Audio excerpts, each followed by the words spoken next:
Yana! Hey! So, naka-invento sila ng pangsine nila. Kasi may speaker dun sa baba para mas malakas. So, yan.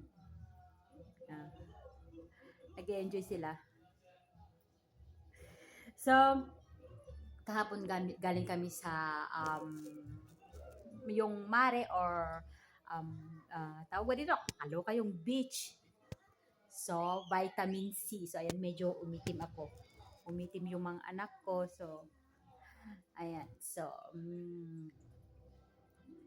tawag dito, yung panahon niya kahapon maganda siya. So, hindi, eksaktong hindi mainit, hindi malamig. Talagang hindi ka talaga, ano. Then, yung mga anak ko talagang enjoy na enjoy silang langoy, lumangoy-langoy. So, yung nakuha namin is talagang maganda siya. Maganda talaga sa mga bata. Plus, yung mga hindi marunong lumangoy, kagaya ko. No, kahit papunta ka sa gitna, hanggang dito lang siya. So, sakto kay Yana na nagpra-practice siyang maglangoy. So, si Camila, medyo magaling na siyang lumangoy.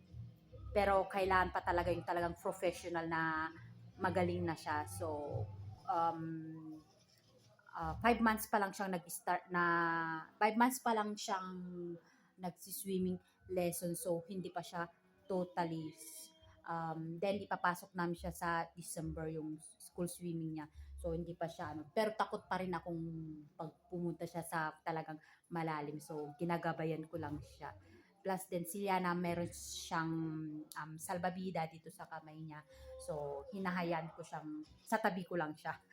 Talagang takot pa ako. Medyo pagka-phobia pa rin ako sa tubig. Kahit sabihin kong magaling ako maglangoy pero hindi ako totally nagre-remain dun sa tubig dahil hindi ko alam. Marunong lang lumangoy. So si Camila magaling na siya pero kailan pa siya ng totally professional na magaling na siyang maglangoy. Kasi 5 months pa lang siya. Then papasok namin siya sa this September. So si Liana meron siyang salbabida sa kamay. So kaya na-enjoy nila. Then, maghapon kami doon. So, 3 hours ang biyahe. Nakarating kami doon sa dagat, Cherial Pinale, yung pangalan ng ng beach na pinuntahan namin. Tawag dito, nagbiyahe kami ng alas 4, 3 hours, nakarating kami doon ng alas 8. Kaya raribiyamo ni kami, alas 7. Alas 8. Alas 8 kami nakarating doon. So, umalis na lang kami doon ng mga hapon na. Dahil kailangan nilang i-enjoy yung mga anak ko para at least may enjoy. Sila na ayaw na niyang sa tubig. Gusto niya doon na lang siya.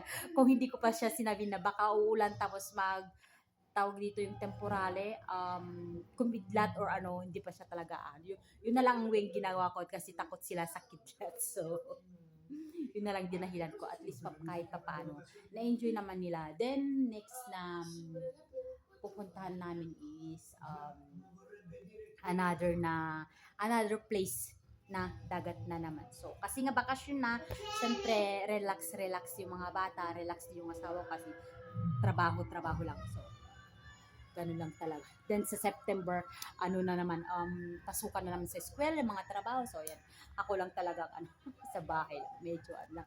Pero at least nakaka-relax naman ako. So yan, so nag-enjoy sila. So then yan, pahinga lang ngayon, tapos mamaya lalabas namin. Ganito ang grow time namin. Pag ganitong bakasyon, labas. Para at least, tayo, no, maiba yung lugar, hindi lang dito sa bahay.